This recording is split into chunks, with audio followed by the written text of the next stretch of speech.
Okay, we'll look at them. All right, good evening all. Welcome to the sound board meeting, November 13th, 2023. Please rise and salute the flag. Pledge allegiance to the flag of the United States of America, to the republic for which it stands, one nation, under God, indivisible, with liberty and justice for all. Councilwoman McMahon. Here. Councilman Hanlon. Here. Councilman Niles. Here. Supervisor Molino. Here.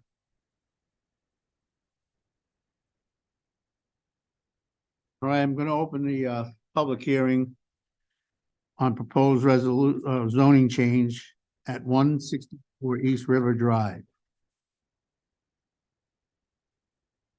Do we need to have to read that off? No. Is there anybody here to talk about that? It's a zoning change that's going to come up on some property there. All right, we'll move on for a while, see what happens. All right. Snow Green Valley subdivision.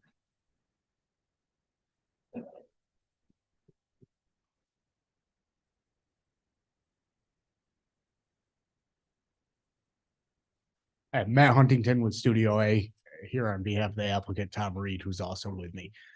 We wanted to approach the town board. We have a proposed subdivision that we've been in front of the planning board back and forth over the past few months about the town's willingness to potentially take over the subdivision road. Once constructed, it would be dedicated over to the town and the stormwater management practices. You can flip to the correct sheet here. Bear with me. Is there one back there? I think there's one back, but go ahead. Yeah, get one of those. We still can't see it from here, but that's all right. I actually brought this. Do you want me? Oh, yeah, sure. I only have one, but I did bring it.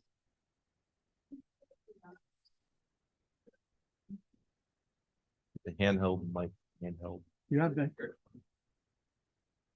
Make sure I get things done. Nothing passing down if you want.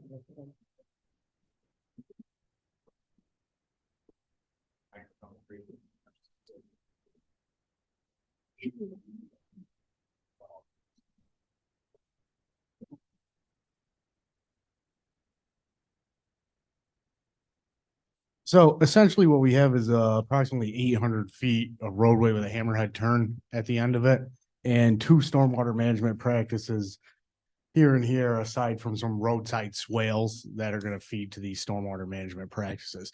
So these are the areas that, we're curious if the town was interested in taking over. We also recently became aware that the town has a road standard of a 28-foot wide roadway. We feel that it's a little bit excessive for a subdivision road feeding 8 or 9 lots, and we'd like to maybe open up a discussion if it's possible to kind of shrink the roadway width in a little bit. I mean, typically for residential subdivision, you're like anywhere between a 10 and a 12-foot lane. A 14-foot lane seems like quite a bit. I mean, even the interstate lanes are about 12 feet. So that's why we're here to talk about these 3 items. It's like taking the road, stormwater management practices, and if there's potential that we could have less of a roadway width. Ron. I would be okay with, what do they have?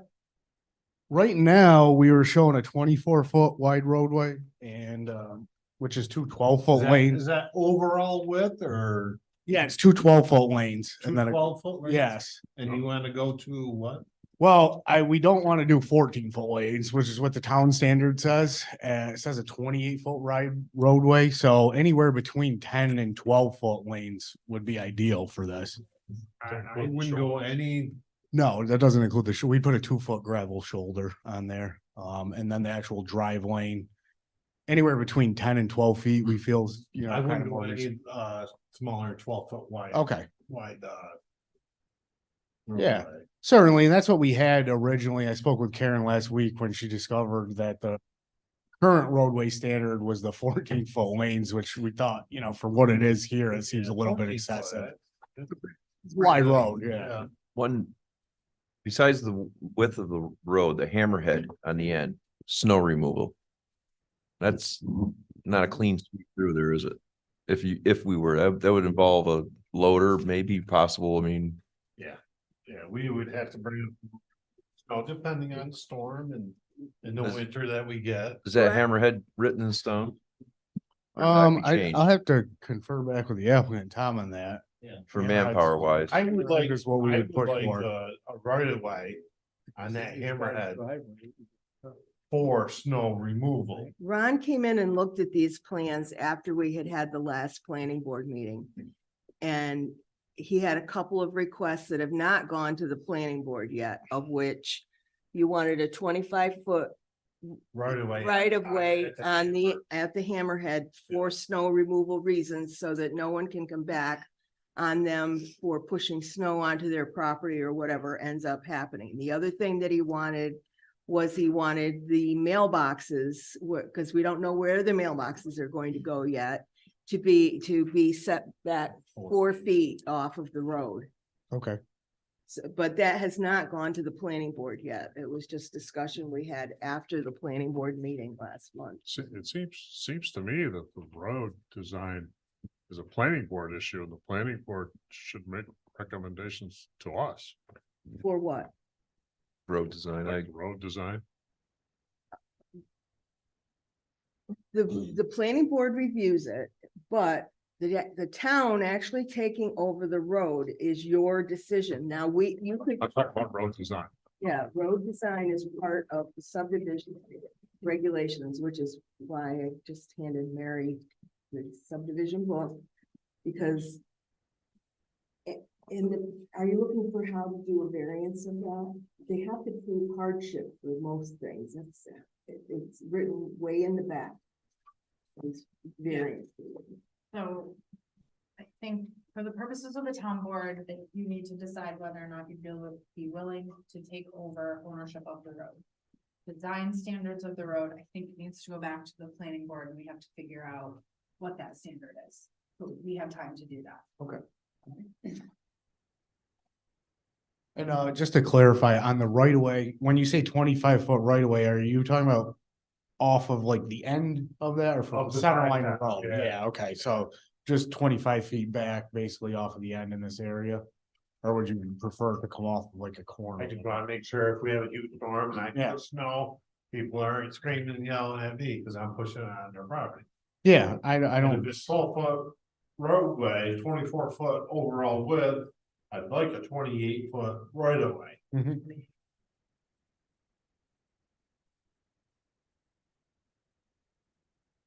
28, not 25.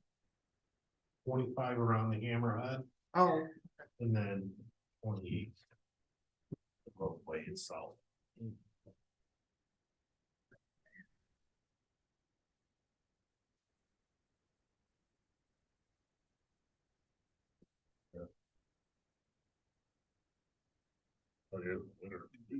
There's not an option of like a cul-de-sac?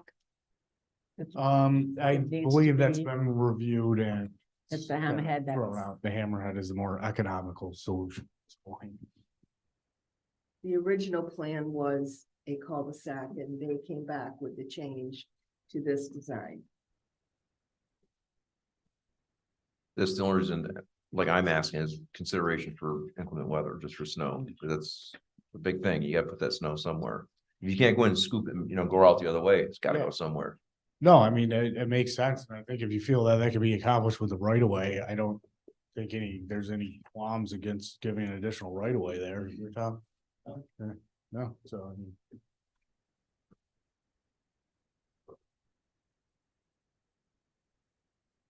The other issue of the town taking over the road and the stormwater system. We had a pretty extensive discussion on that last time. Can't remember how we left it.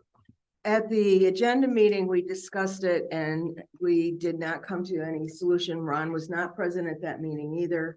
And at the end of the meeting, you asked me to have Studio A come in and present it to you so that they could answer your questions. And you asked me to have Jonathan Sokup, who is in the audience from Cedarwood, who is the consultant that the planning board has been using to come in so that he can also advise the board on this issue. How far are the structures, the homes from the hammerhead? From, let's say sidewalk, from the curb to the front door, are we looking at? You're at least 75 feet because you have a 75 75 unit back here, so you're a fair distance back. Just looking at like, it might, the 25, I didn't know how much was that, Yeah. that right away. Got So the if you snowbank figure- in front of their home. Right here's the property line, right? So figure a third Okay. of that is right away.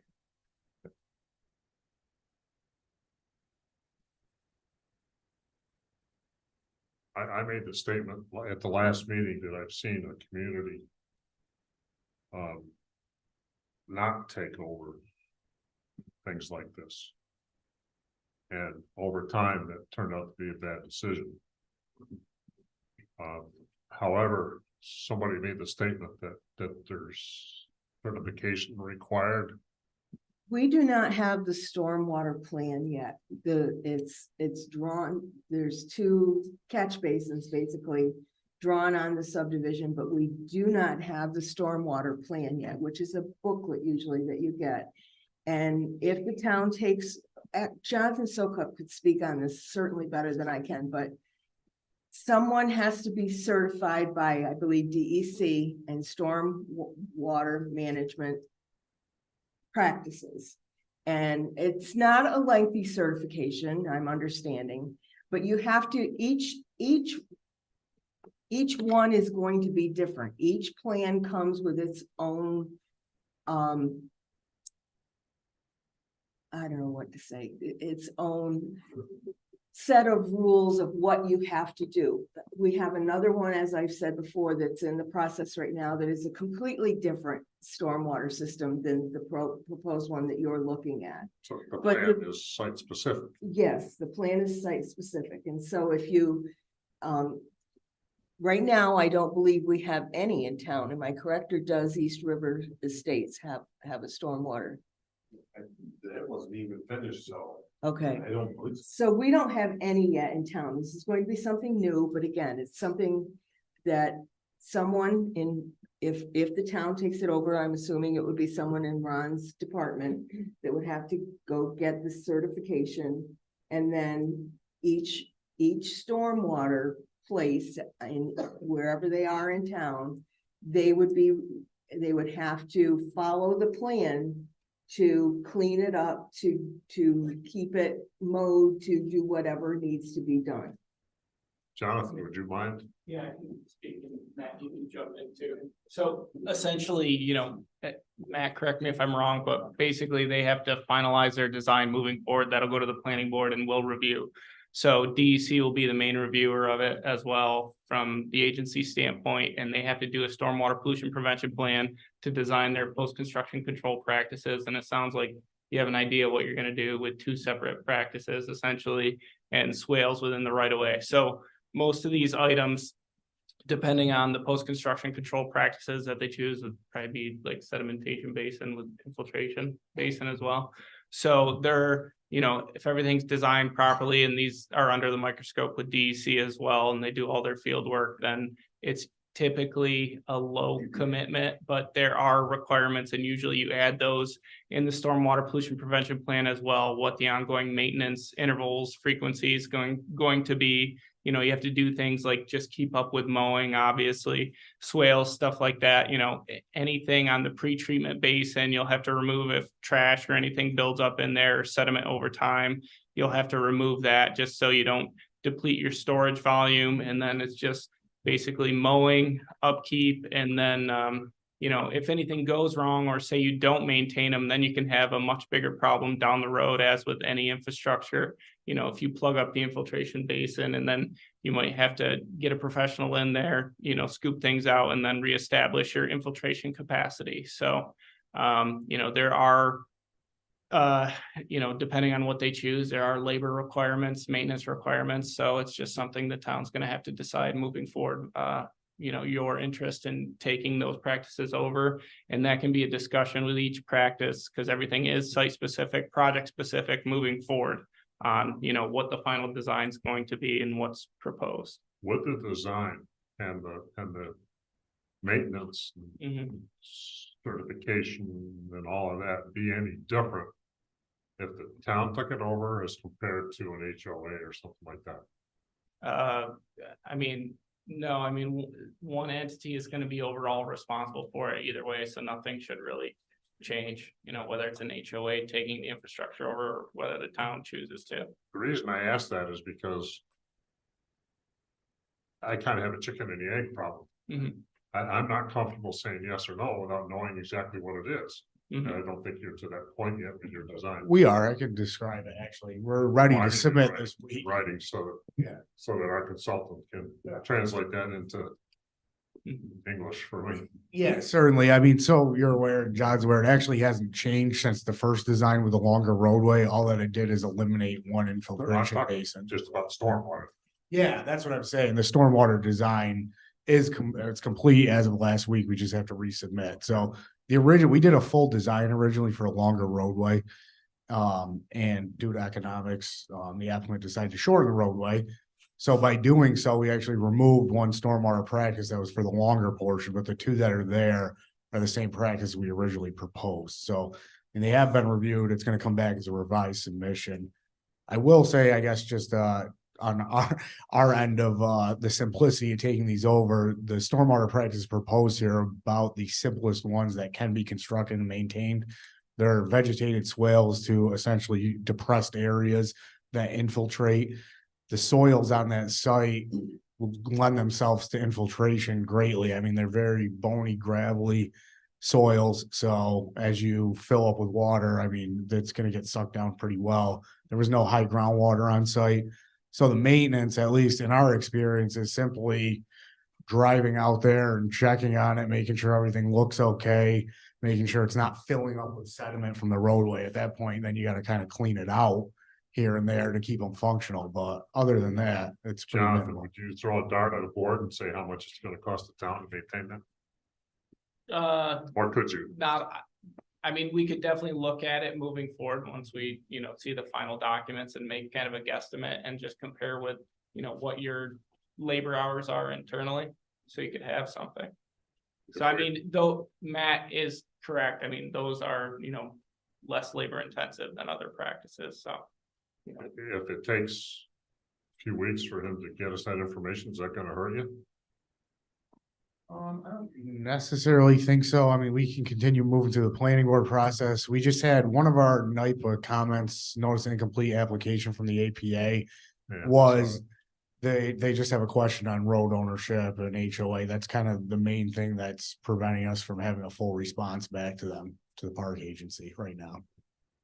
I understand from talking with APA that even if you approached APA that you were going to form a homeowners association on the road because the town hasn't made that decision, that later down the road, the town could still take over the road and the stormwater practice. And you could still be moving forward with the APA even by putting in your application that it was going to be done through a homeowners association.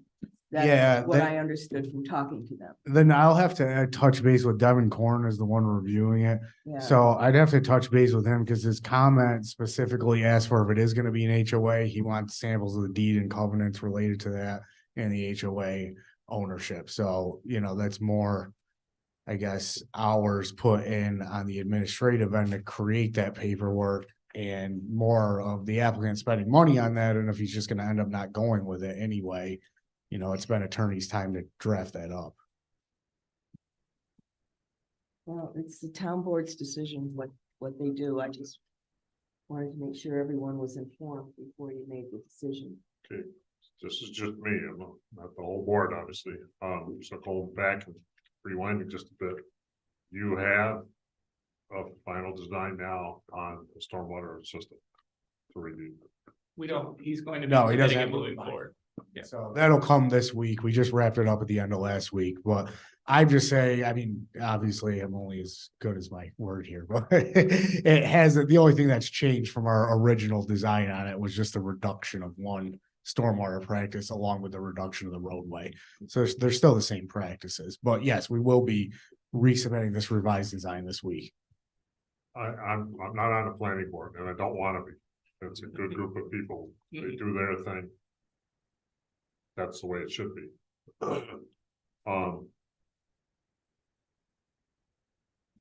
One thing I saw in the community I lived in for a long time was, it was common for planning boards to put contingencies to make sure stuff was built according to the specs. So I would assume our planning board would do that. Mhm. If this system a year from now fails and we took it over, why I made a bad decision. Yeah. So I want as much insurance as I can get so that doesn't happen. Yeah. No, things. I assume that we would hire Cedarwood to, or somebody to inspect construction as it goes along. Yeah, I mean, typically the way it's gonna work is, you know, there's gonna be a representative from the applicant that's gonna be handling inspection as well, but on top of it with the contingency, absolutely, if it's something the town's gonna take over, you should have a representative there to oversee, you know, certain milestone items as they progress to make, you know, everything is completed and approved, with the, accordance, for approved plans, sorry.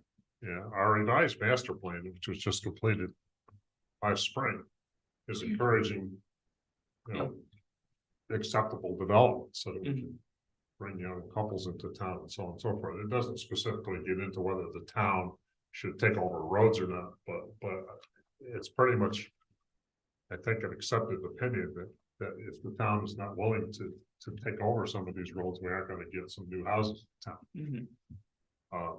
That's my opinion.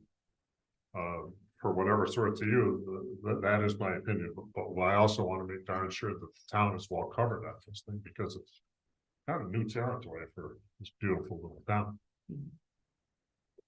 Yeah, absolutely. So what that all means for me is, I would like a report from Jonathan before I vote on anything. I agree with you on and that's how towns grow. We take care of the roads, and I agree with you. And one point you made, that's a valid point. And the water system doesn't go up that far, does it? No, this will be all on wells. Okay. So you're going to be giving me that stormwater plan? Yeah, within a certainly. week or so? Yeah. Within this week, within the next 2 days. So Okay. working today, I was just out of the office. So I can distribute it to Jonathan at that point for him to review. You know, I'll just make a couple of comments. Seeing as I'm the one that gets all the phone calls about plowing in people's driveways, this one corner thing over here, people don't understand when we get 2 feet of snow, we're gonna plow right around and get it out of there, but we can't do anything about, people say, well, let's lift the plow up. Don't go past, you know, but you're gonna wind up with a pile of snow in front of there. They don't understand it. And I just worry about this, look, that section up there, because these driveways are gonna come right off of there, especially this guy in the front. Just point to the hammerhead. Yeah. Yeah. You know, that's, you know, For a little some- snowstorm, 2, 4, 6 inches, really most of the time, no problem, but with our plows. I mean, we had a heck of a time down on Beach Road this winter, Pleasant View, right? Yeah, with the guy with Pleasant View, yeah. the evergreen plants. I mean, the plow was pushing snow, you know, 8, 10 feet up on towards his property. They didn't like it, move it someplace else. So we went down there a couple of times to look at that, but that to me almost seemed like a problem for us, the, you know, plow guys. Because you're not gonna whip around there. You come up this way here and you're pushing 2, 3 feet of snow. You get to the end, there's an awful lot of snow up there. Yeah, understood. And the curves get that sharp on the hammerhead that, Yeah, to the supervisor said that on the hammerhead, when they turn the sharp edges are gonna get, I don't know what, the plows aren't friendly to Yeah, curves. no, They're sir. gonna chip them up and tear them up, and that's a Well, we don't stacks. have a curve Just on gravel. here. It's just gravel shoulder. So Yep. there's no curve anywhere on the roadway. yeah. the sweep of the plow, the wing of the plow and the highway. Ron would quote on that, would comment on that too, is this, it's not clean.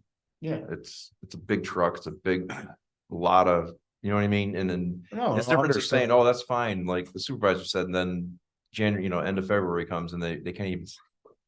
They got, a 8-10 foot wall of snow in front of their house and it looks like it's coming up to their porch.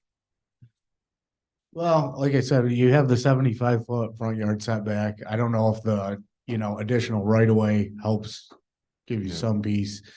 Unfortunately, I know how people are, so. And then they mow it, then they assume it's theirs. Yeah. 10 years on the road and now the plow comes and rips it up and they're not happy. The supervisors, your phone's gonna ring off the hook. It does already. Seen it happen before, No, I mean, but that's it, I just worry about that part, because even in like my little house, I plow snow to the end of my driveway, just like this. Before you get a couple of them, I keep pushing it further higher,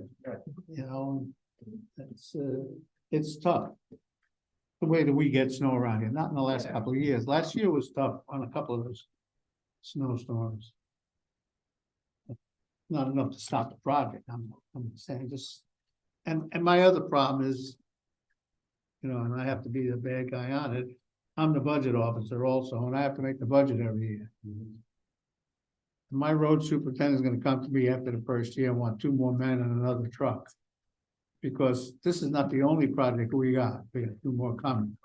And I have to think like that, and that's a burden on the taxpayer, rest of the taxpayer. But I like the way it's laid, it looks good, and we want new homes, there's no doubt about it. Does, Chairman Karibsky want to add anything at this point? Basically, it's been like a decision as far as the homeowners. That's what It's gonna be your decision. We can't make the decision on the, on that, but, I listened to Jonathan, read a little bit about it. Some towns are doing fine with it. Some towns, if they had a bad storm, a flood or something, you're looking at a lot of expense. I don't know, how that's gonna work out, but it may never happen. And I'm not sure how much it's gonna cost the town to take care of it to begin with. I think that's why we're waiting for a report from Jonathan. But that's still gonna be your decision. And we definitely want homes in the, in the air. We've got a couple coming up, developments hopefully. And the homeowners association is, I think that's what we still haven't, we have that in our town now. Am I correct on that? I don't know. A homeowners association. Right. Isn't there one like, Second Lake. Second Lake, right? Never happened. Never happened? Well, they have other ones, so there's Fourth Lake Community. Trying to get you to take over the dam. Oh, up there, yeah. Yeah. Yes. So We have a there's a problem couple with of Second Lake, because they built the houses, told everybody, and there's really no. Well, We you plow and we pick up the garbage, but there's all the time for trimming trees and, maintaining it. right. And that might be, well, it's a I small don't know, development. I don't know, because I don't know the cost of what each homeowner would have to pay to take care of that piece of property, and I don't know what it would cost us town people, the town to take care of that property. Somebody give me an idea. And I know that's tough, especially this layout. Because you're gonna start from this end coming in. That snow's gonna go all the way right to the end. right to the end, except when he's pushing in front of every one of these driveways here. This guy's lucky, he's off the main road. Well, number 1. Could I just ask the lawyer a question as far as this whole thing? Sure. If the town says, okay, we're gonna do this, and the next person comes in and they tell them no, once you start, are you like liable to keep doing it after Well, that? That's my point. We gotta make a precedent on this, one Right. way or the other. And that's up to the 5 of us. Not necessarily, No? because like they said, each plan is site specific, so there could be reasons why on a different site you may not wanna take over the road and the stormwater. So I don't think each decision is your own decision. They're gonna have to make it based And on. that, the you're facts. 100% right, and I'm not debating it, but somebody says, well, you did it for him. I get this all the time. You did it for him. Why don't you do it for us? So I'm just, I guess that's just something to take into consideration, but that's all I'm saying. Can I make a suggestion? I think I know what you're all saying, but I'm not sure, so I'm gonna be clear about what we're expecting from the applicant, so you can make a decision. Got a Does that question? make- I guess I'm asking you to be more clear, because I'm not clear what you're looking for, so I'm feeling. I don't like the think none of us are. applicant- Hey? Well, what I'd like to see is, our consultant comment on the revised storm management plan. And comment on the cost to maintain the system. Yeah, so essentially when CDOA provides their stormwater pollution prevention plan, you know, in it, they'll have maintenance requirements with it. We'll take a look at that and then we can help, you know, work with Ron to put, you know, man hours associated with it and then a labor cost to see, you know, what you're looking at for a typical, you know, annual budget or something like that. I just got one more question. We already kind of almost agreed to go to 12 foot instead of 14. So that's a foot on each side. Wait, no, the Wait, planning wait. board has to make that Yes, decision. No, that's why you gotta give me an answer for that. That's all I'm saying. Will they make that the drainage to take care of it? The planning board will be the ones that determine whether they will allow a narrower road than what is required in the subdivision. Right now, they're calling for a 28 road in our requirements, but they can ask the board for relief of that. There's provisions in the subdivision booklet for doing variances. It's a hardship case, so the planning board will be the one that makes the decision as to whether the road, what the width of the road will end up being. Are you also implying that you would like a cul-de-sac instead of the hammerhead, or are you just? If I had it my Pointing. way, I'd prefer a more oval cul-de-sac looking instead of a hammerhead, just because snow removal and the damage you can do and prevents the grief that, you know, people think we're wrecking their yards and they don't understand the easement. A lot of confusion. That's my preference would be a cul-de-sac. Well, I agree with the cul-de-sac. I live with a cul-de-sac.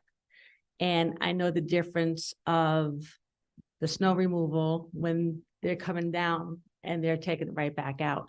And then down the hill where my other property is, we have the two hammerheads at both ends. And it's like a nightmare down there. And it's, I mean, not that there's anything you can do about that. I get that. But I'm looking at that as being a negative in my book.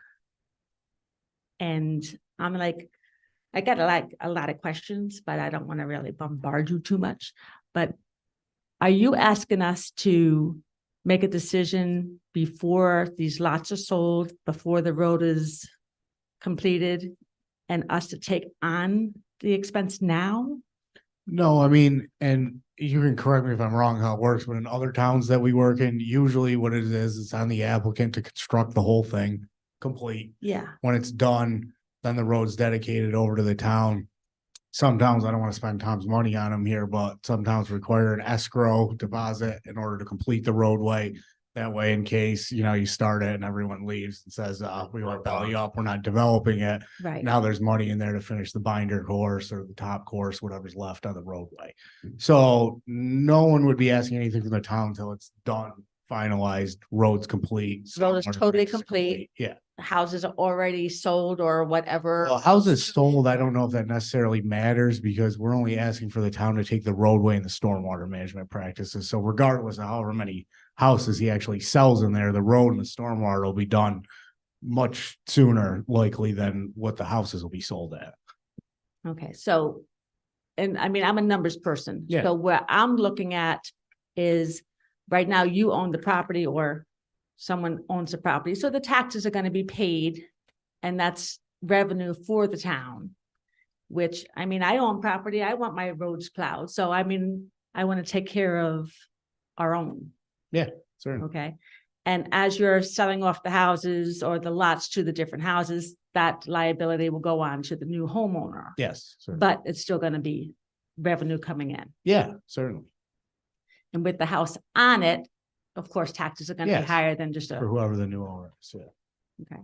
So I think the expense of the house is not, it's gonna be spread out a little bit more with new homeowners on there versus an empty lot and just Yeah. doing it. But I just wanted to make sure the road was gonna be already completed. Yeah, certainly. And we're not gonna, okay, now we have a dirt road that we're gonna have to start plowing and you can't get in, so you can't build or whatever the case may be, and it's just gonna be an extra expense for the town. Yeah, no, it would all be. completed Everything is first. done. Yes, everything would need to be done, I would assume, as part of, and really, I think, I mean, currently, you can set the criteria for that. I'm just curious, what's the radius of those inside curves on that hammerhead? I think they're 25 feet. Could it be smaller? Smaller radius? Yeah. I don't know if that would, Give you some That more might- square footage, pile up snow. Make it harder to. plow. yeah, I think it'd be harder to actually Get pull in and turn around there. Gotta Smaller- make sure your Smaller radius, so it's wider. Hmm. How about you turn it into a cul-de-sac, you know? Well, that's basically what I'm saying. Sorry. Well, I I'll know have that to, was- I'll have to discuss started that with that, Tom. but- I don't, we hear what you're saying, totally. I'm not in a position to make I that think these decision guys for know Tom. what I mean by smaller radius. Instead of going like this, it goes like this.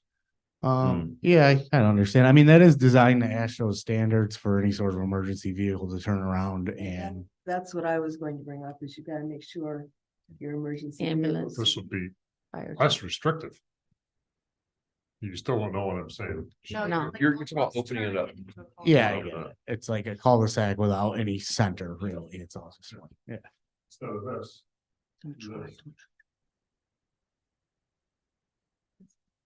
Yeah, Smaller radius, Did I? bigger roads, smaller radius. yeah, understood. With a pen? I don't know. Applies a lot of maneuverability. Sure. Like I said, we can confer back with the applicant on, I know the push is for the hammerhead right now. We completely hear what you're saying. I guess as kind of a last straw, would anyone be more comfortable on the hammerhead if we were to provide an additional right of way, maybe here near that stormwater practice, that could be snow storage on the way in? You could push off to the side at that point. I mean, granted, you'd have to back up and then continue on, but I don't know. Just, Or whatever to be, right next to the stormwater. well, you have a 75-foot front yard setback and you got a good space. I mean, I'm just looking at it now. I mean, between these two houses, you have about 400 feet between them with a stormwater practice here. So maybe somewhere in that interim area, we could create an additional right of way for snow storage before you get to the end. Stormwater pond. No, not into the pond. not I into know, the I'm just pond. Yeah, when they plow, I plow, know, John. no, you can't. No, I mean, it's not a preferred Yeah, practice. Sorry, I didn't know you were- no. Well, the first big snowstorm, what they're gonna do is they're gonna push that snow as far back as they can and then stack the snow up as the season goes on. And then if that gets filled, they come in with a front end loader and they stack it even on top of that and then fill, right, Ron? Or we're gonna have to, And if it's a cul-de-sac, we could pile it in the middle. in and right out. You know, pile in the middle and then another day we come up, we pick it up. and get Take care of it a lot more efficient. Yeah, Yeah, that's, I mean, during storms, then we could just swoop right around it and be gone. yeah, the closer you get to a cul-de-sac, the happier we're gonna be. And I think the happier the people with the houses are gonna be. Understood. You know it, you know in February, they're gonna be, what's Yeah. going on? No, the snow truck's at my front door. I mean, Right. because they have nowhere to put it. 'Cause Or you get it might- out of there. You Understood. might have a school bus going up there eventually, Yeah. and that's a nightmare. That's, They won't even go around Saks in my neighborhood. You gotta get to the corner in South Glens Falls. Yeah. Collection, local collection point. you had three things. Did we cover all three? I believe, it sounds like there's a push for the cul-de-sac. And then to have John review the stormwater plan and give you some idea on pricing. And town takeover, Yeah. that's the third thing.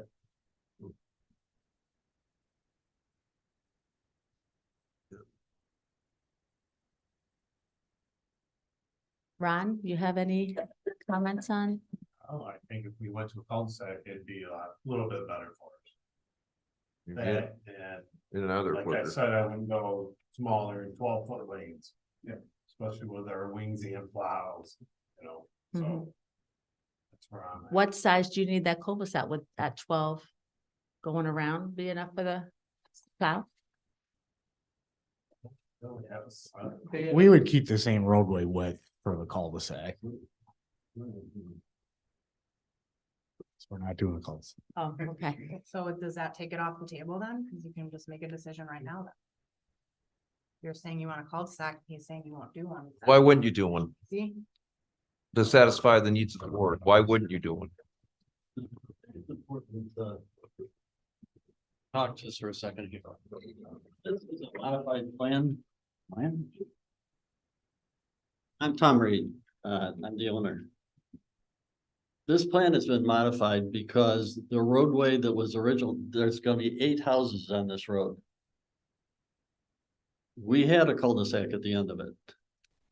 The first bid that we got on this was $450,000 to put that road in with a cul-de-sac for 8 homes.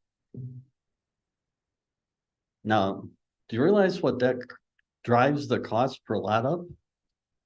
And that doesn't include survey? But we're talking about from a town maintenance point of view. I know. That's on you. We're talking about a town maintenance. Well, what I'm That's where talking we're about coming is from. whether we can build or not. Whether we can afford to put homes in there. So this was a compromise with a hammerhead, and I did talk to Ron about the hammerhead before. As being a compromise, which allows us to build a road that's a shorter road actually. And it takes 300 feet of road out. Mhm. That's a lot of expense for 8 homes. What's the difference? Between $450,000, $250,000, $200,000. Go from a hammerhead to or a cul-de-sac to a hammerhead? When we went from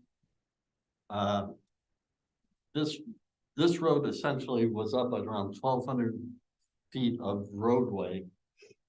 We're down to 800 feet, approximately 800 feet of roadway. Without the hammerhead, which is a little more expensive to actually make than straight road. So it reduced our cost per lot significantly for 8 lots. If we had a greater density, so we could put more lots in, that would make it different. But we can't get the density. But my point I is, understand your point. it's a business decision for you. It is. This is a decision, town decision for us. And it is. You and know, what it's you're a talking maintenance decision for him. and you're talking about maybe 4 snowfalls a year? We don't know 5 that. snowfalls You a don't year? know that. Well, I know we don't know, but we're talking about 365 days a year. And how many days are we going to have an issue with it? I don't know. I've saw one snowfall recently, 30 inches. We could be getting more of that. Yeah, we You should. see the summer? Yeah, we could, and we might not. We may though. So You have to plan for everything. You both can't of us plan. do. None of us have a crystal ball. And the weathermen don't even get it right, let alone a construction is not gonna get it right. That's true, but what we're dealing with now is what can buyers afford to purchase? That's a business decision on your part, Well, not the it's- town's. Well, it's actually part of the town's decision. Well, we're looking at it from running a town point of view. For him to get his men out there and what's gonna cost manpower wise and hauling snow out of there, that's where I'm coming from. It's no concern of me as far as a business side. I'm talking from town business. So Ron, do you think that this is gonna be a big problem? I think I would feel better with a cul-de-sac because it's gonna make our lives a lot easier. A lot. So you're saying a cul-de-sac's $450,000? No, I said that the original price that we got from a road from O'Connor With Construction a cul-de-sac, with the cul-de-sac, it's $450, and with the hammerhead, it's 250? Well, we reduced the length of the road also. Can you do a cul-de-sac with this length of road? That would basically add the other 300 feet to the road. That's a big cul-de-sac. That's what it is. That's what it calls for. I've seen smaller cul-de-sac. All we're looking for is a town, as a plow can go in there and make a loop and come back Yeah. out. Right. We're not. Take the sharp edges out of it. Not gonna work with Well, snow. what Jim suggested might be a better solution, which is just to widen the pathway into the hammerhead. That probably is a better solution. What about the backside of it? Cause our plow trucks don't back drag snow. Go ahead and back drag the snow out. You gotta shoot at 90-degree angles in the back of that. What plow is gonna get in there and get your 90-degree? They're gonna get out and shovel it? I didn't. All I know is that the hammerheads worked at other locations, so I'm assuming it would work here. Okay. I don't want to be that house on the end of the cul-de-sac when they come in there and bury 30 foot of snow in his lawn. Then they're gonna do it 28 feet. And they're gonna go out there and mow that all summer long, and they're gonna forget there's an easement there. It happens all the time. And all of a sudden, now you got this white monster out in front of your house. Where the heck that come from? Well, And then he's getting his phone blown up. We're getting people coming there screaming at us, and we're trying to tell him it's 28 feet, bud. You should have thought about that before you bought the house. well, all that stuff will be in their deeds, obviously. Okay. How big is the average lot? They're about I would say average an acre and a half.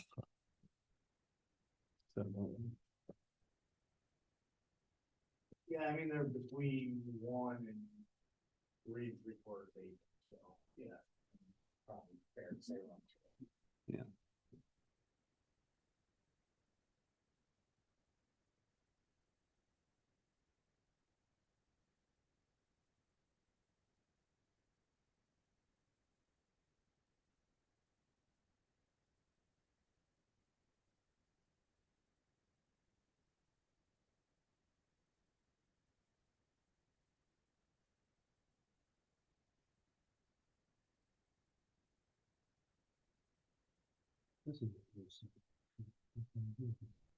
Yeah. Yeah. I think it would work, make a whole circle. What I'm thinking about what Mr. Niles just mentioned.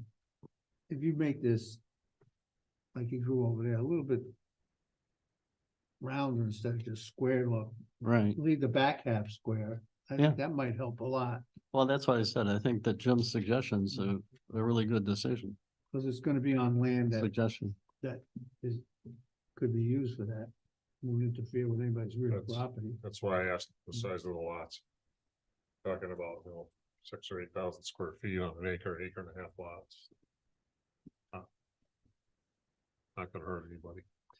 And what Matt said, that actually, if we needed little spaces between the lots, little rights of way between the lots to dump a little bit of snow on the way down, that's a good suggestion.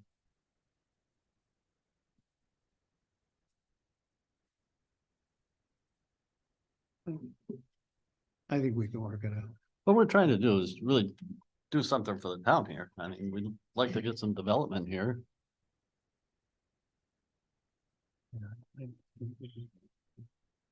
Maybe it like that, like that. Yeah. Just give Can I it- see what you're doing? Yeah. You know. Can I draw on this, Karen? Yeah. I still do this. This is No, I have another one, this. Okay. It's gonna come out either. But isn't that making it a cul-de-sac? No, but it's not, yeah, almost. Doesn't have this. Still won't have the top piece. Top piece will be fine.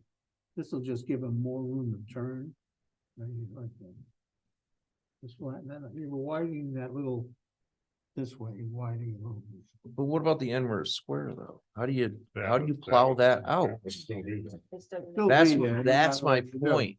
The end, you can widen the end all you want, but now you're gonna have a funnel going that way, Right. and how do you get that out? You can't back drag it with So a that, town plow, that you would can't take the do that. property or some property off those two Yeah. corners It would, instead of the main one in the back. it would. And you're more happy with that? Is that Well, what we you're could- saying? Yes, we could round those a little bit more, like Jim said. Place to file. Right. Right in the front lawn. These are very large lots. I mean, these, Now, well, There's what lots I'm of looking space. at is like at the end of that, right where the Mhm. flat is, I mean, that's a long lot. That's where most of the property looks like it would be, or the biggest, one of the biggest lots is. two of the largest ones are the back ones, yeah. But you're more okay doing it this way instead of doing it this way. Well, if you wanted to. curve it But, that I way, mean, you could is- Do that way too. Is that gonna be close to the, is that gonna be the $2,000 or 200,000 to do that, change that, or? No, what a cul-de-sac typically has a big space, like a garden area in the middle of it. It's a road around the garden area in the middle. There's trees and shrubs and a. Okay, flag but I pole. mean, my garden, my cul-de-sac isn't like that. The one that we had designed before is like. That's the one you designed before, okay, that's. But having like. You're the superintendent for the highway, so. Mhm. I don't want, I mean, I don't plow, In the cul-de-sac. If that's what we need to do. And I can't see how it can add 300 feet to that. I just, The design that we had before just had can't. 300 feet of can cul-de-sac. you downsize it? I mean, I don't. That's a point that we can take a look at. That was a good point that she made, was maybe instead of cutting off these lots, maybe. Put a Just- little more curve into the top and take it away from the back lots. We Right. can take a look at that. because then you're only interfering with one lot, not. Three Well, it'd be the lots. back two lots. There's two lots that come off the back there. Okay, but that, the dome on, it looks like it's only gonna affect that one lot. Let me take a close. Turn it from a hammer into a balloon. See right here? Yeah, Yeah, I was thinking it would take it a little bit over here too, but you're right. It could just take it off of that lot. yeah, and it doesn't even have to be, Yeah. like that, just, Because that's what I was talking Take about. the edge Round- off, Yeah, right. take the edges off Just round off it that up. area. Instead yes, of rounding these lots, right, round it up here, then the So plow it's can not get round. around, right? Yeah. That's, instead of this, instead of making a cul-de-sac. That's what I was saying. Is everybody? happy That's with that? exactly what I was saying. Yeah. Round it, make it around. just round it, Tim, did you happy with that? Yeah, it's just about so a vehicle maintenance can get in there and get out and not right, trouble anybody with snow in the front yard. That plow's a right angled plow. It doesn't move, it doesn't swivel or Okay, anything, so we're so. gonna just round this up. Okay, yeah, round that and around your corner Yes. coming in. And that'll take care of like the plowing, but also, God forbid, but a fire truck or an ambulance or any, School bus can. school bus. Just loop around. I mean, That's- I yeah. apologize if you thought I meant a traditional cul-de-sac like you thought, No, like, yeah. no, okay, that's not what I meant. Okay. My thing was a plow truck getting in there and keeping Okay. everybody happy in there. So The that whole was thing the would be- snow in the front there, The whole thing will be like that. Yeah, right? round it Well, up. you Well, should. that's up to them. Yeah. Yeah, I think you should blacktop them if you're gonna do that. well, that's there. Not that I. Talking about running a plow on, Makes yeah. more sense, but I think that that's the right thing to do. Yeah. Instead of I've a seen hammer, lot of make it a those balloon. cul-de-sacs, and after 15 or 20 years, they look like a jungle. Well, we put one in. I'd rather the see park, and it looks blacktop. great. It's got a flagpole in the middle, Mhm. little Christmas trees around it. Looks great. You know what I'm talking about. All right, so we're gonna round that road and we're gonna get the plans to Jonathan and John, If you guys decide to approve this, what you're saying now, just make sure the specifications are set to the planning board, because supposedly we're designing the road. But if you're gonna approve taking care of it with all the specifications, Let's make sure we have it, because otherwise we're supposed to design the road. You understand? yeah, Yeah. I'm gonna go on the record as saying I'm not approving anything Oh. until Cedarwood sees it. Real, Okay, Plan. that's all I'm asking. If you do, Yeah, just, yeah. okay. no, I just wanna make it clear to Tom and his consultant, that Mm. I'm not voting on anything until I see the plan, Cedarwood comments When on. are we gonna have this? So we'll have it this week. So it'll be ready for the planning board meeting. You guys will actually have a meeting before us for the agenda, before we Yeah. meet. oh, right. It's the Monday Mhm. before. Oh, okay. So they'll have a meeting before us again. Just so you know, I'm sorry. they will have a meeting, an agenda meeting before the planning board meeting. Oh, So you because could the actually, planning board meeting got pushed back. yeah, got Correct. pushed back after Thanksgiving. One reason I'm not saying I'm in favor of it, conceptually I am, okay? But Cedarwood's gotta tell us what's the diameter of that cul-de-sac gonna be. So that the truck can turn around and that may blow it out of the water for you. You have your code as well that specifies your cul-de-sac, and then there's the, I forget if there's language in there with other approvable turnaround areas, so as long as it meets that, I don't, we're not gonna have an issue. And if you want to make the road smaller, you just have to do an application to the planning board for a variance from that. Is that in that formal application or is that something we bring up at the meeting? So there's a standard that you have to meet for it, so I would suggest doing an application and saying why you meet the standards so that they can make a decision on it at the meeting. And I can have a phone conversation with you if you want, we can go over that. if you want. Regarding the width of the road, If you want to do it. we had less than lunch 20. with retired regional director for DOT today, who guided us to a site. The interstate highways are 12 feet wide lanes. And lane width, typically generally provide adequate safety in urban settings are 10 feet wide. Well, So I'm unfortunately. just letting the you know Code doesn't. that we're a little bit wide here. That's all.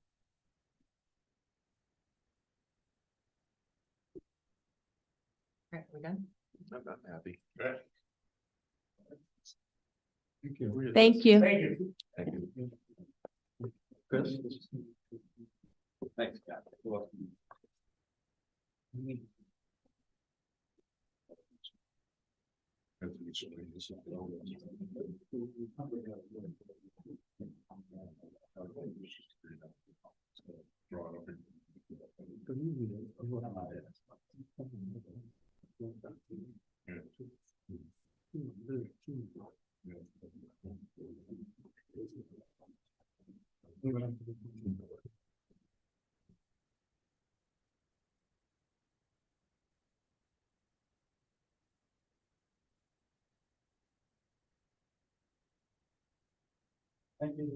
Thank you. Thank you. All right. Is that it? That's it, right? Now we'll get into, we did the last motion. No, don't you say. They're shaking the pen at All us. right, we're gonna open the floor to public comments on our resolutions that you have on the paper. Any questions on that only right now? Then we'll open it to the public later. Oh, I see none. How about out? Nobody on Zoom. Nobody on Zoom? All right, Lori, then it's all yours. Resolution to pay the bills of the 11th abstract as presented. General fund vouchers 2436 to 2486. $55,907.71 in vouchers 2533 to 2536, $394.02. Highway fund vouchers 2487 to 2522, $52,288.16, and vouchers 2537 to 2545, $35,871.62. SW1 district vouchers 2523 to 2531, $26,889.70, and SW2 district voucher 2532 for $25. Make a motion. A second. All in favor? Aye. Opposed? Hearing none, carried. Resolution to accept minutes of October 2nd and 10th. I make a motion to approve. I'll second it. All in favor? Aye. Opposed? Hearing none carried. No, the next one is the resolution. Should I go with it? Or? Well, we So we the- still got the meeting open. All right, so before we do that resolution, we're gonna close the public hearing on no more comments out there either. We have no comments on Zoom. Okay, so we'll close the meeting on the proposed map 164 East River Drive. At 8:03. Okay. We need a motion. to I close. make a motion. Second, All in favor? Aye. Okay, so now you can move to that resolution. Okay. Resolution to change zoning at 164 East River Drive, tax map number 318. Wait, we have to do secret. Oh my God, sorry, Oh, you got. Oh. the secret. sorry, forgot. Okay, so I sent you all a short environmental assessment form, part 1, that I filled out today. Just so we wouldn't have to all do it, but I will go through my answers and just let me know if anyone disagrees with me. Oh, thanks. Yes, there were. You Karen didn't bring was those up, nice. obviously. I'm gonna start going through it while you guys are finding yours. But In our packets. Yeah, Okay, Oh, there we go. I brought it with me. Oh, there we go. Okay, excellent. Thanks. oh, I got it.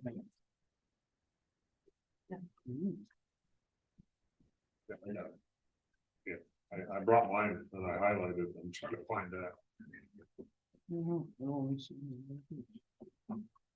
Oh, it's, I know where it is. It's on the back of this. one. I think. There it is.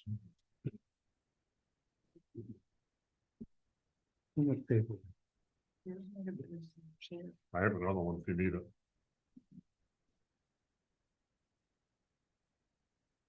Yeah, no, I saw it. I didn't. All right, let's go. all right, ready? All right, go. Project and sponsor information, change of town of Lake Luzerne zoning from Hamlet residential to residential town. At 164 East River Drive.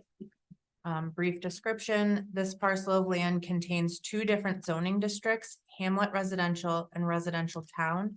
The town would like to make the whole parcel of residential town. Town of Lake Luzerne as the applicant, I put the supervisor's information, address of town hall. Does the proposed action only involve the legislative adoption of a plan, local law, ordinance, administrative rule, or regulation? No. Does the proposed action require a permit, approval, or funding from any other agency? No. Total acreage of this, of the site of the proposed action. So the total acreage of the whole parcel is 87.55. So we changed the answer to that to less than 8 acres because it's less than 1/10 of the entire parcel. Total acreage to be physically disturbed, less than 1 acre when the barn is built. Total acreage owned or controlled by the applicant or sponsor, none. The town doesn't own or control any of it. Check all land uses that occur on are adjoining or near the proposed action. Karen checked forest, rural, agricultural, commercial, and residential. Should any others be checked? That's good. Okay. Is the proposed action a permitted use under the zoning regulation? Obviously, no, that's why we're changing it. Consistent with the adopted comprehensive plan? Yes.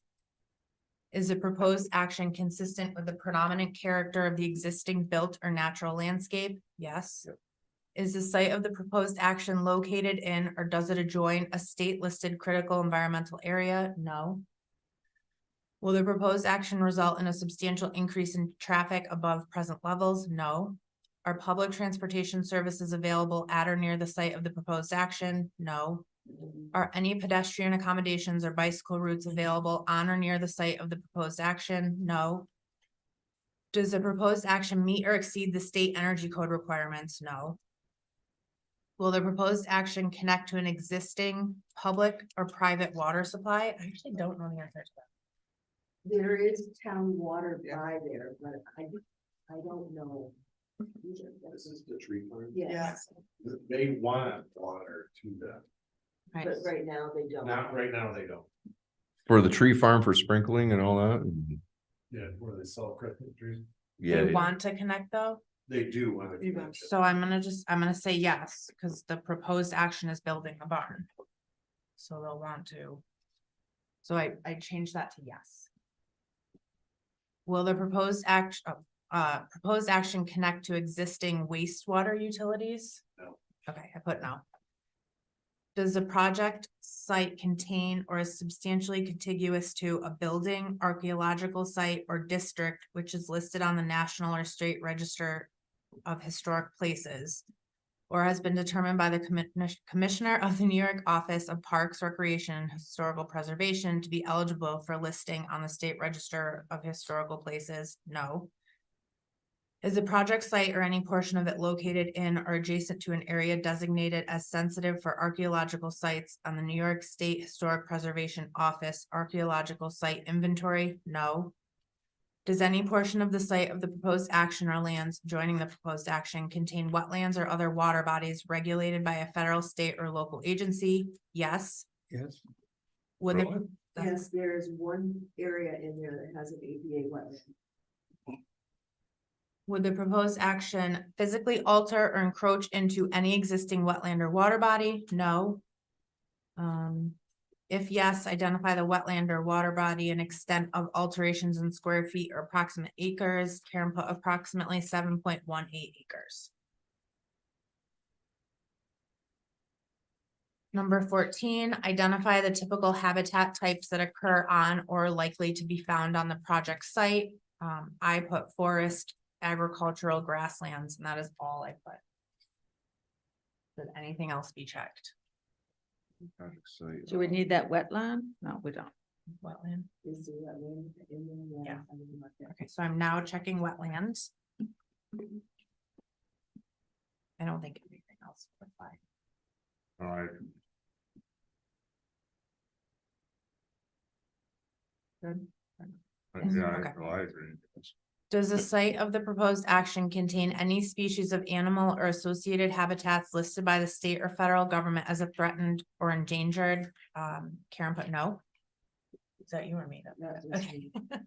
Is the project site located in the 100-year flood plan? No. Will the proposed action create stormwater discharge either from point or non-point sources? I put no. No. Does the proposed action include construction or other activities that result in the impoundment of water or other liquids? No. Has the site of the proposed action or an adjoining property been the location of an active or closed solid waste management facility? No. Has the site of the proposed action or an adjoining property been the subject of remediation for hazardous waste? No. We're all happy with those. I'm going to have Jean sign this as town supervisor. Okay, everybody happy? And then we'll quickly do part 2. Maybe, if I can find it.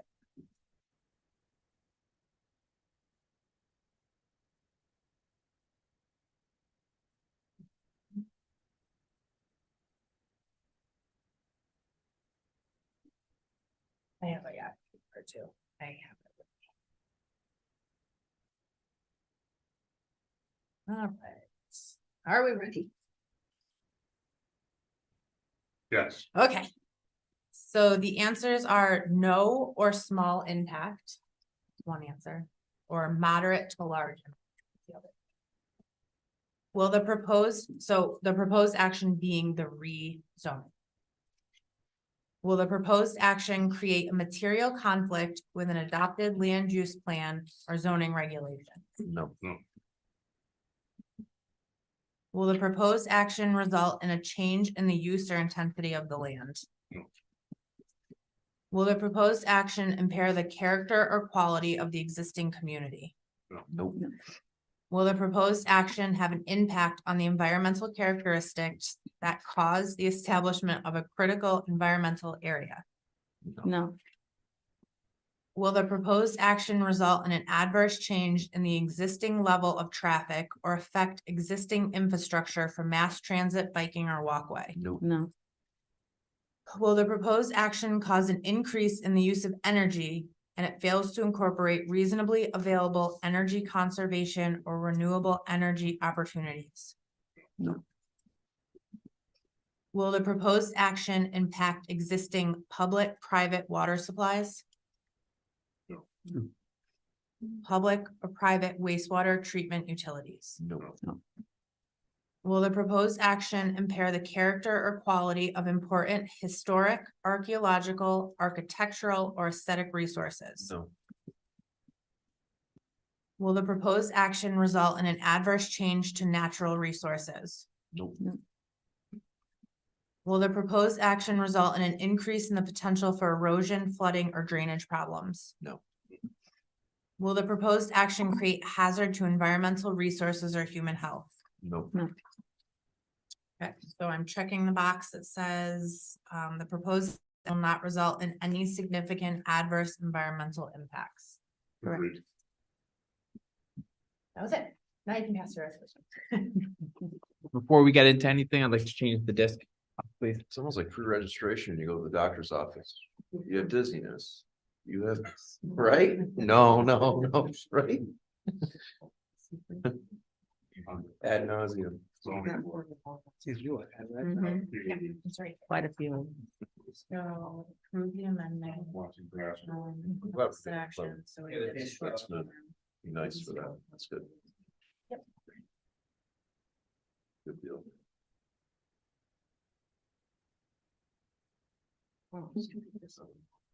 Yeah. I would just.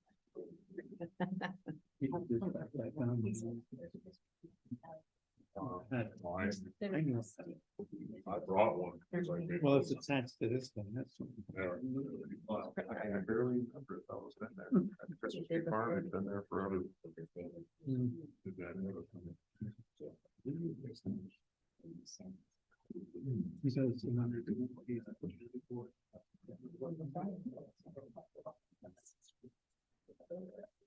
Long time. Been there. Don't forget to give that picture to Kevin. I'll see him tomorrow. Put it on my desk. Say,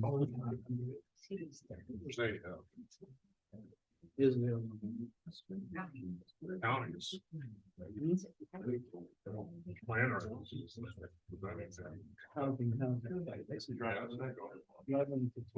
Yeah.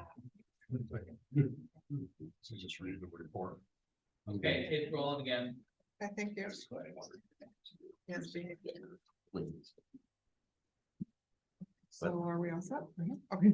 Resolution to change zoning at 164 East River Drive, tax map 318.1-1-3 from two zoning districts of Hamlet residential and residential town to one zoning district, making the entire parcel residential town. Make a motion. Second, All in favor? Aye. Opposed? Hearing none carried. Resolution to renew the employee Blue Edge Dental 3W plan with employees paying 100% of the premium. And the premiums will be attached as part of the minutes. They're a little bit different for age. I think it's up to 26 is one price and over that is another price. But the employees pay that out of their paychecks. By Nothing to do with the weekly town. basis. Yeah. I'll make that motion. second. All in favor? Aye. Aye. Opposed? Hearing none carried. Resolution to renew the Empire Blue Cross Blue View Vision Plan with employees paying 100% of the premium, and the premium breakdown will be attached to the minutes, just as the previous resolution. I make a motion. Second. All in favor? Aye. Aye. Opposed? Hearing none carried. Resolution to accept the SW1, which is your Lake Luzerne Water District, the big district.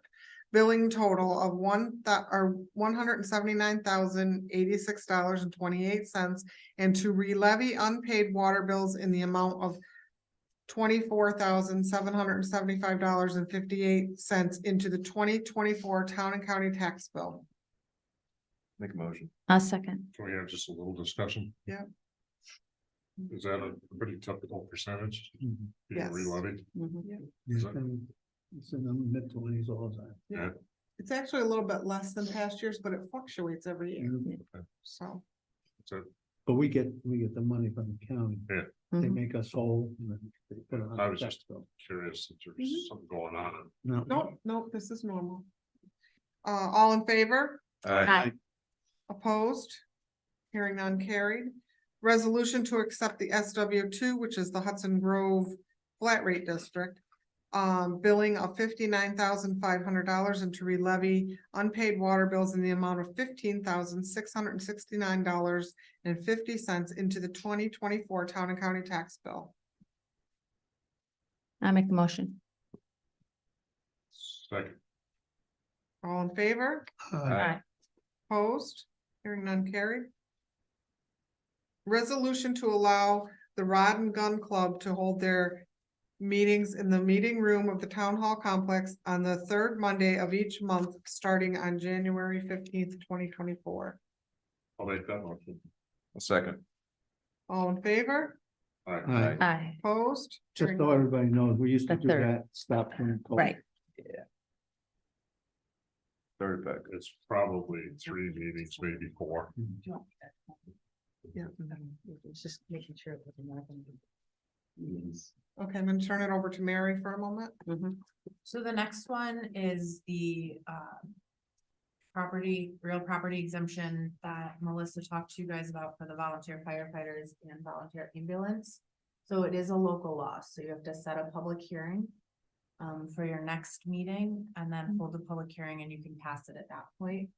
I did send an email today with all of the documents attached that you would use throughout the whole process. So even if you set the public hearing tonight, you can give a month to review all of those. So that meeting would be the 11th. 11th of, December. wow, 11th of December.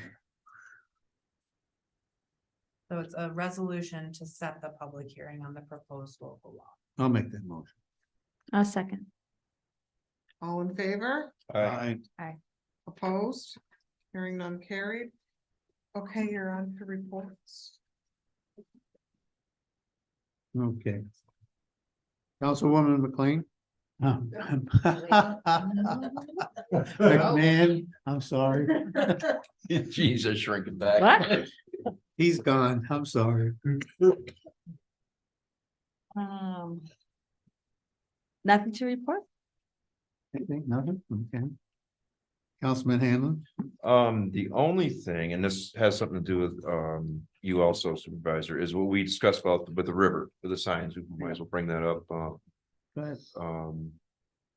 we, You got basically, I got approved. yeah, you did, and, cause, you asked me to, if I get a hold, yes, and they're going to do some exit signs on the river to prevent and people getting lost in the river, so they know where Thomas Road is, and the DEC, they're definitely gonna work on that. It's a safety I talked to a issue. guy last night about that. Yeah, definitely a safety issue, and I think it's He knew about it, so good. that's it. That's it, that's all I have. Councilman Niles? Chris, Mike, Talich and I he's our landscape architect, went over to the park Friday. Took some measurements and stuff. I believe you mean Mike Panich. Panich, Yeah. what would I say? Talich? College. Mike Panich. We know what you mean. And we took a bunch of measurements, and the most important one, as far as I'm concerned, we figured out the slope of the potential slide. So that's kind of moving along. I was wondering if you guys want Mike to come in maybe at our next meeting and present kind of a little bit of an overview of that design I sent you. Mhm. Or is it- Yeah, because it does need a little bit, or I got looked at, I was a little confused, where it's gonna be, this is brilliant, I mean, it looks nice. Yeah. But where is it gonna lie, just to refine it, Yeah, well, that's the one. Yeah, that is. gonna be Okay, an so issue. if everybody's in agreement, then I'll have him come in, you've seen it already. Yep. Chris sent us notice of a grant. I'm kind of wondering if we should authorize Tracy to look into that for us or not. He sent it. She said she'll be attending a webinar tomorrow Yeah. on it, so she's on board. I don't know what else you would have to do procedurally. But we pay her on a retainer, so we'd have to authorize her to spend $50 an hour if we want her to do something. Yeah. Do you want to wait for her? She says. Yeah, back. she's gonna listen to this, the Okay. seminar on it. And then get back to us. I'm gonna, if the board agrees, I'm gonna put together a bid package to have aquatic plant studies done on Fourth Lake, Lake Fanar, and Lake Luzerne next summer. I'm gonna get some bids. Typically, it'll be 3,000 to 4,000 a lake. That's what it was a couple of years ago. All I'm asking is kind of a nod from you guys to go ahead and put that bid package together. What lake was that again? I'm sorry. Fanar, Fourth, and Lake Luzerne. Okay.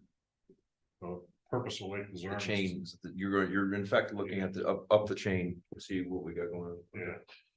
And the main reason for doing Lake Luzerne is to kind of reconfirm that the silicone work is as good as it appears as what it did.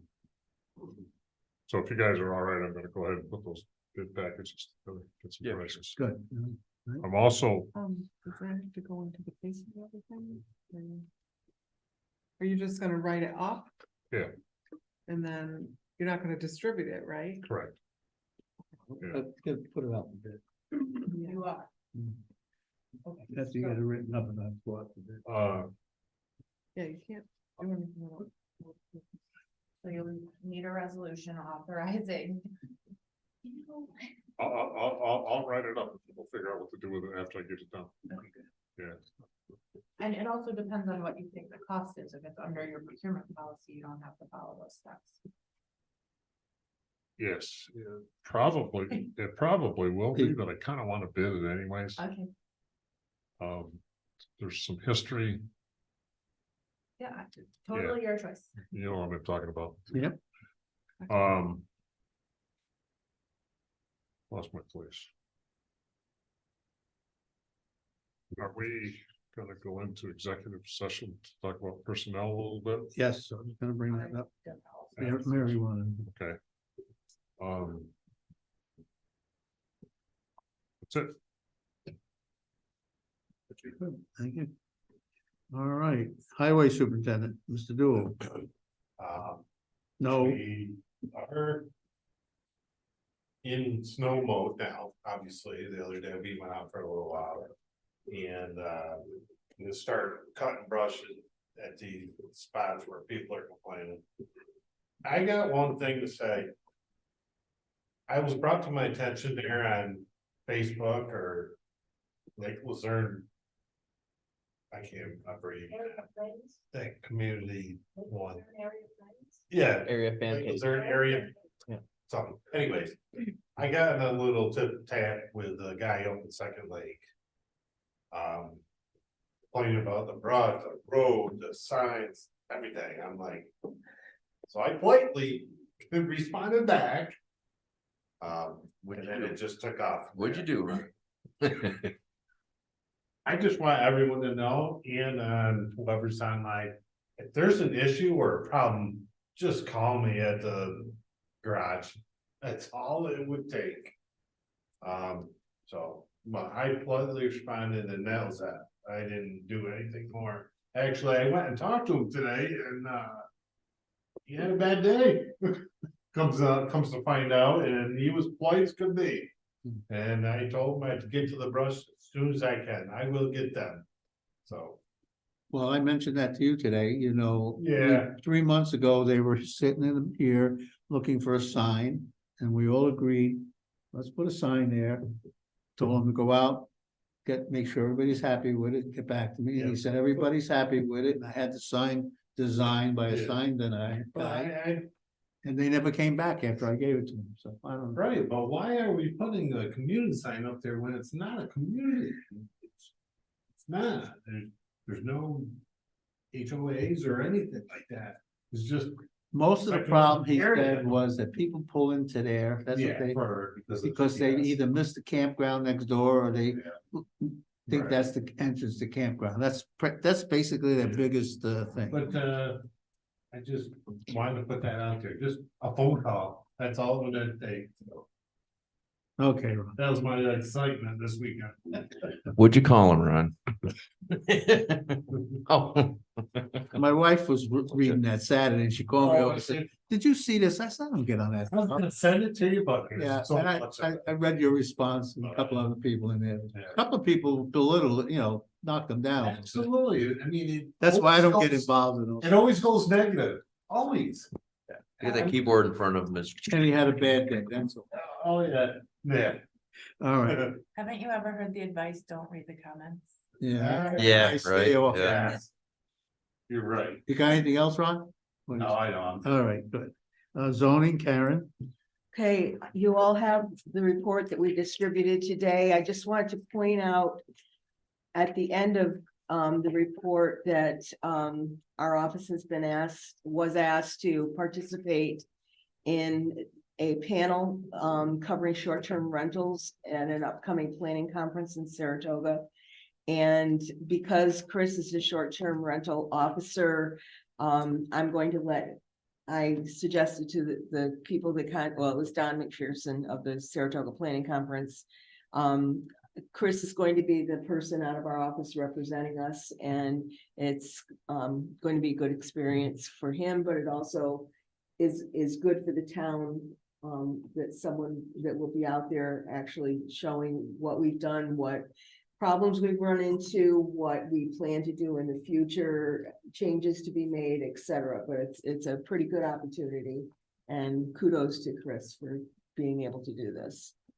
The other thing that I have is I just received before I came into the meeting tonight, and this was sent to Supervisor Merlino as well, that a landowner up off of Ralph Road, Bellinger Drive area, Skylar LLC is going to be proposing a conservation subdivision in that area, and sometime in the early part of next year, they're going to come to the board and do a presentation on what they would like to do, because this has to go through the town board and the planning board both. Just briefly, what is a conservation subdivision? They take a large area of land and condense the buildings into a smaller area, leave a lot of the land basically forever wild type thing, and it cuts down on having to build large infrastructures and things like that. It keeps all of the services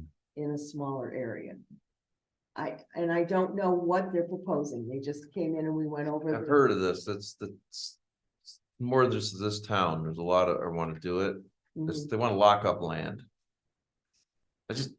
We'll get into it another time, but it's more to it than it's. They had come to the town once before to do a subdivision in this area, and the neighborhood did not like what they were proposing. There's a lot of wetlands in that area, and this takes all of the building away from that wetland. So we have to wait and see what they propose, but that's basically what it will be. And other than that, I don't have anything else at this time. All right, thank you. Deputy Clerk, Glory. Yes, I've given everyone our October clerk report. We received a 30-day advance notice of application for a liquor license for Lamplight at the Lake LLC. The new copier was installed today, and it does appear to be quite a nice upgrade. Good. And we're still getting a very good response with our dog enumeration, so it's doing its job. And then I'm done. Well, quick. All right, I'll legal counsel go.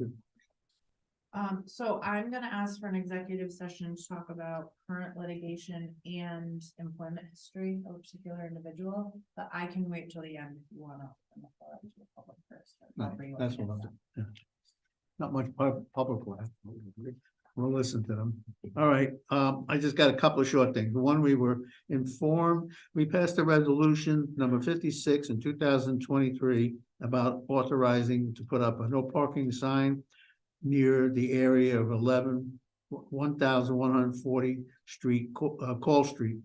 And we found out when somebody got a ticket there, our regulations in our book about parking signs, we need to look at it.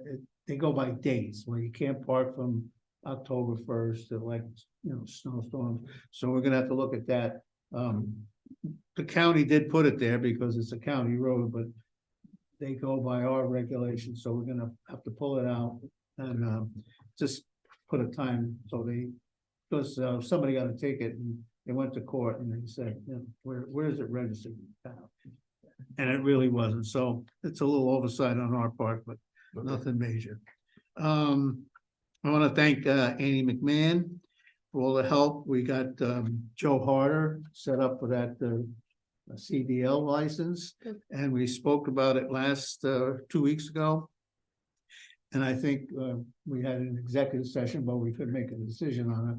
I'd like to put Joe Harder on full-time now, so he'll be a real asset to us. We can't get CDL drivers. But he wants to be on full-time. He's on part-time now. I'd like to put him on full-time. We did discuss it 2 weeks ago. So I don't know. We don't need a resolution to hire an employee. Yes. Typically they do. Yeah. Okay. Well, he's already hired, but it's to go from part-time to Yeah, full-time. he's not, he's been working for us 2 years, but he did it all through his senior high Right. school. Now he's. not You wanna yet bring him on full-time. full-time? So to bring him on Already full-time, we need a But resolution. he's gonna get the CDL, and we need it desperately. Mhm. We still need that resolution? Yeah, so to change it. I'll make that resolution. We put Joe Harder on full-time I'll second. immediately. Okay, thank you. All in favor? All right, I, Opposed? Hearing none carried. I know there's been a lot of talk about pickleball courts, and we discussed that last couple of weeks ago. And while I was following up and looking at it, I found something that I didn't know personally.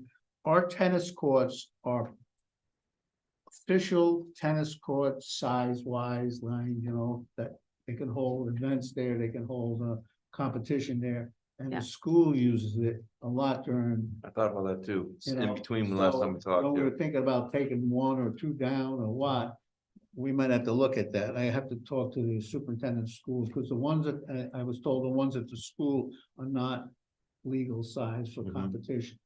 So the schools use it there. I don't need it, I don't know if they'll need all three, or just we took one down now, so. But I'm gonna look into that a little further. We got until the spring to really, Okay. or maybe find another place and. well, I know that, because I've had 4 playing tennis at school. And they've only used the ones at the town courts for practice. They never used it for the competition, because they have the 2 sets up at the middle school or the elementary school. But they're not. And neither of them are No, official. That's what I was told today. How many courts are open at school? There's the 2 that I saw. There's Two, one. right. Yeah. Because there's in the back. Yeah. In the back of the But school. they're not, there's they 2 more. can't have competition on them because they're not prop size. I don't know what the size difference is. They look same size as they, but Yeah, the regulations. you gotta have yeah. regulations. All right, so we'll look into that for the pickleball stuff. Jim, football park. We approved a part-time water purification gentleman for weekends. Yes. When he was called that we passed everything, he declined the job. So I personally called him and talked to him on why, and I will bring it up later on. All right, other with the Jeff Dickinson now has started today. Because the regulations say he has to punch a time card. All he's been doing is putting in a worksheet. And we're gonna get him on the official time card, and his hourly rate will be from 7 AM to 1 PM. not counting the weekend stuff he's doing now. So he won't be salary, he'll be hourly. No, he's still salary, but his time It's time, has to be okay. clocked in.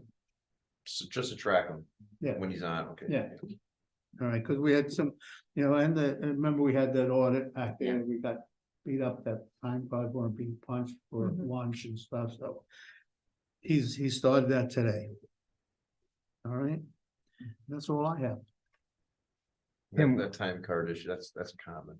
It's a very common, you know what I mean? So as far as working, it's. Well, I That was very get common. calls sometimes, people Everybody say, gets how bagged come on your it." garbage truck is at the Yeah. Stewart's in Corinth? Well, it's easier to go to Corinth to have your lunch than to drive all the way back to the town garage, punch in, eat your Yeah. lunch, punch out, and drive all the way back to the northern, southern part of our community.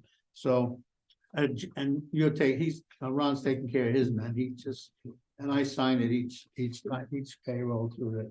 We try to keep track and make sure they punch in. All right, now we will open the floor to the public. Yes.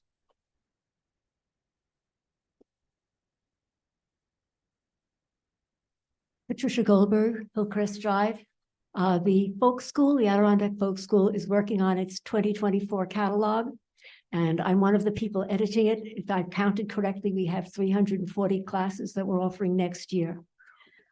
So first of all, I want to thank the board for putting an ad in the catalog and for all the help you've given to the folk school over the years. But also, I just want to announce that the folk school got a grant from the Adirondack Foundation Generous Acts Fund of $5,000 to pay tuition for people who want to take classes and have trouble fitting it into their budget. So I just would appreciate it if you have member of any clubs or any organizations, or anyone who might possibly be able to benefit from this. It's our pleasure to have people come in and be able to give them classes. The most one-day classes, well, they're all different prices for various reasons, but most one-day classes are between $105 and $130, depending upon what equipment they have to use. We can give out lots of scholarships for $5,000. So I just would appreciate it if everyone would just spread the word that this is available. Could you write up a little blurb and we'll stick it on the town website? Okay, yeah, it's going to be in the catalog. I can take it, from what's in the catalog, sure. But, I was wondering if there's anything it could be something with the school. We do give scholarships. We have a separate scholarship program for the Hadley Luzerne schools and Corinth schools. They have to apply, they have to tell us what class they want and why they want to take it. Girls usually have a whole paragraph on why they want to take a class. Boys usually say it's cool. And we don't hold brevity against them. But we do have that, but yeah, sure. Yeah. Because parents of students might also. Blacksmithing class and. Right. Kids love it, I think their biggest one is the blacksmith. Yeah. I was shocked. I had no idea how big the blacksmithing was going to be when we held our first class. I couldn't believe people came out of the woodwork to try to take blacksmithing classes. They travel far for that one. They travel far for They that. do. That's do. even interests me. I mean, I always love stuff like that myself. Well, go Okay. take a class. All right. That's Thanks, it. Patricia. Thank you. Yeah, thank you. Everybody else? Next.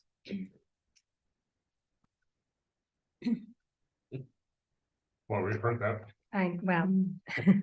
Not First, you. first I want to thank Mr. Hanlon for making clear the statement about the person that was talking about his subdivision and trying to do something for the town. That is a personal choice, and you were acting on behalf of the town.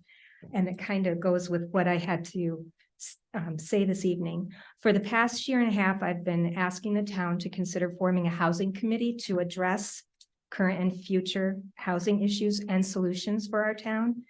To date, that has not happened.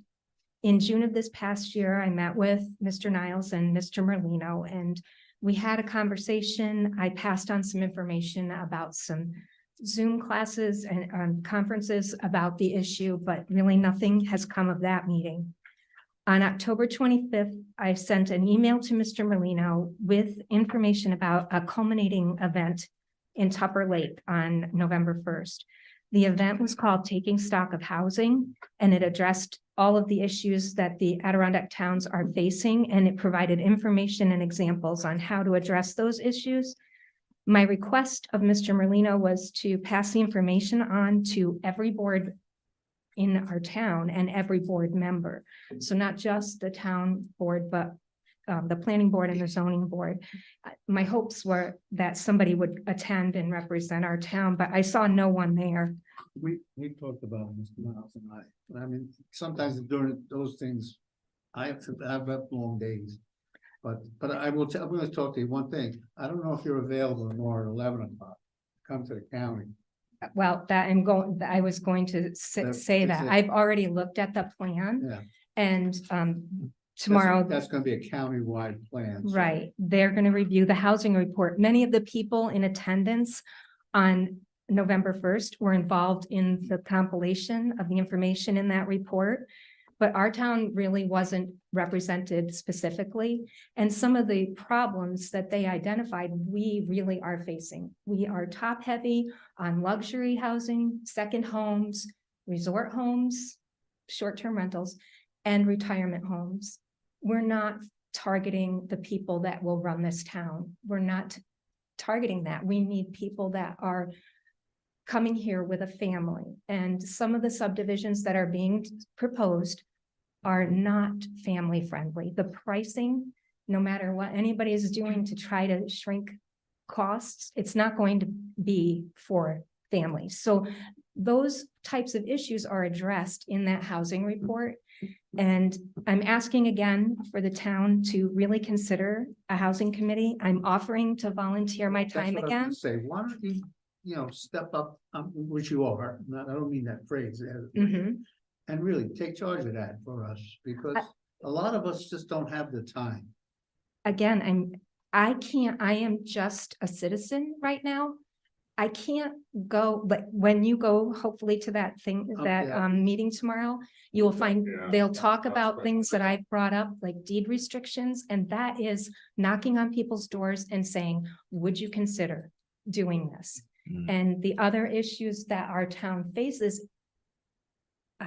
unless you say there is a housing committee and these people are on it, I can't just walk up and say, hey, I'm representing the town as the housing committee. That's what I'm bringing out. I mean, I know you've been on me for a year for this. Why don't you see if there's other people that can help you? Or we could put a thing back on our website for anybody interested in being involved.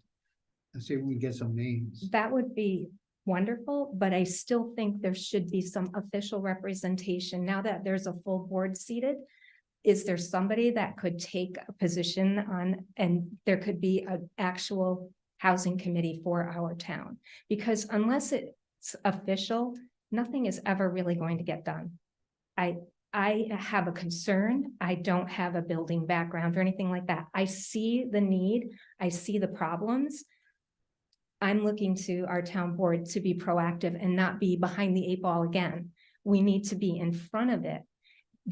There's legislation that could be put in place for subdivisions saying, okay, you want to build in our town, this percentage of your houses should be affordable. And I'm not talking low income, I'm talking affordable for people that are working in our town, teachers, nurses, firemen, people that our town would grow with. I don't, and I'm not here to debate it with you. No, I know. don't think, and I don't know if Chris or Karen you heard what that thing there, Mhm. that it's tough to have that kind of housing today.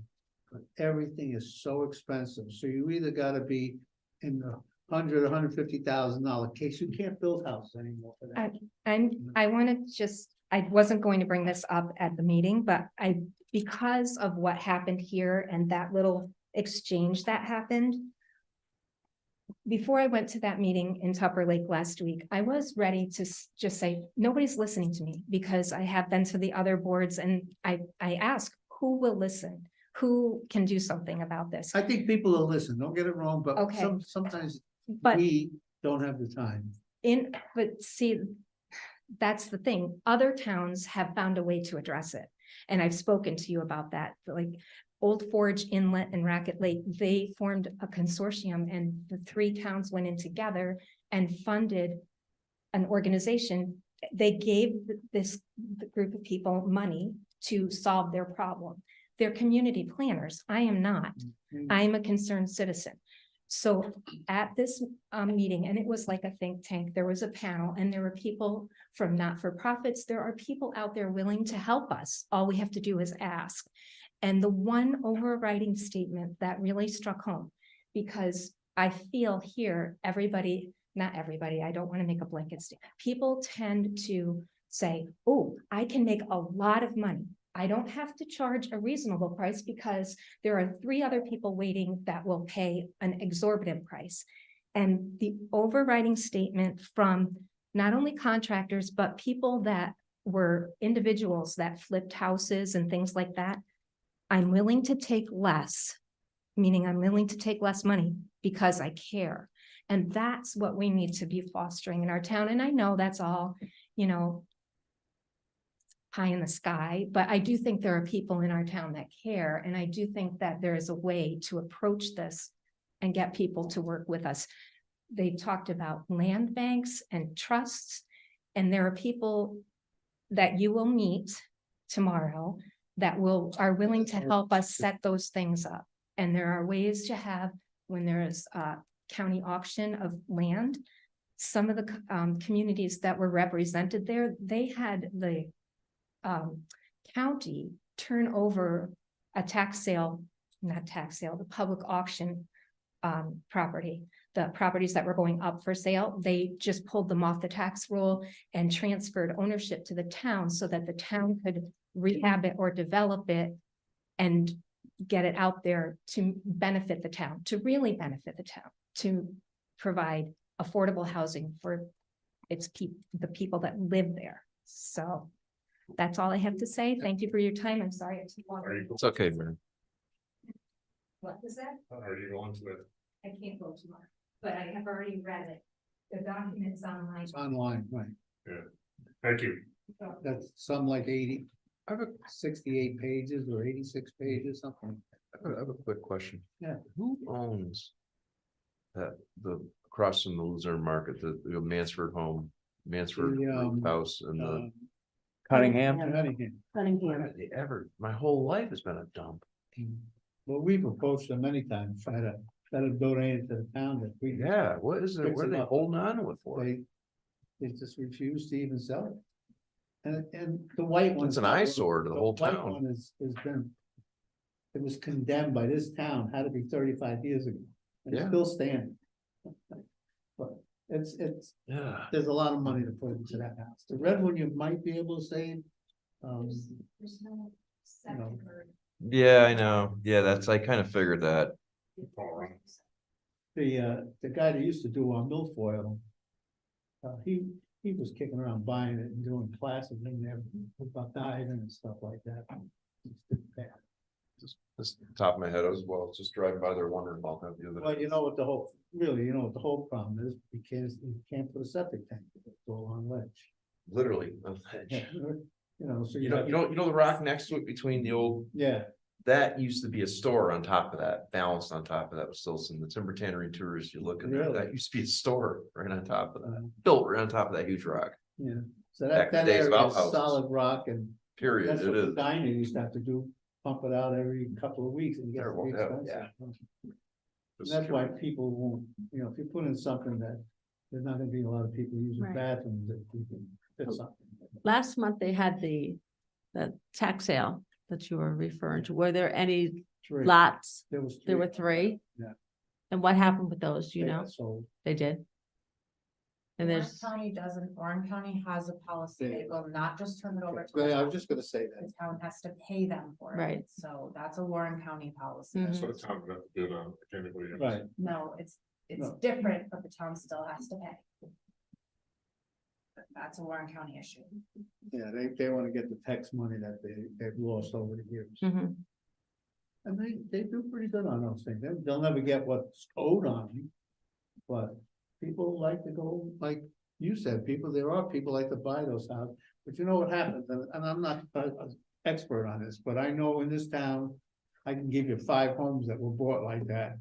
And they were run down then, and they are still run down. Mm. You know, people get them for 20,000 and say they're gonna fix them up, and then there's some around here. But thank you for your time. And, all right, anything, oh, we have to go. Motion for executive session. Motion to go into executive I make a session motion to go into executive session. for, what's the word? All in favor? Aye. Wait, we need a word on that. Discuss current litigation and Current? to discuss employment history of a particular individual, Okay, performance, all right, so I got the motion. all of it. Oh, yes. I make a motion. You got it, and second. Second, okay, You have to vote, it has to be majority. all right. Aye. Aye.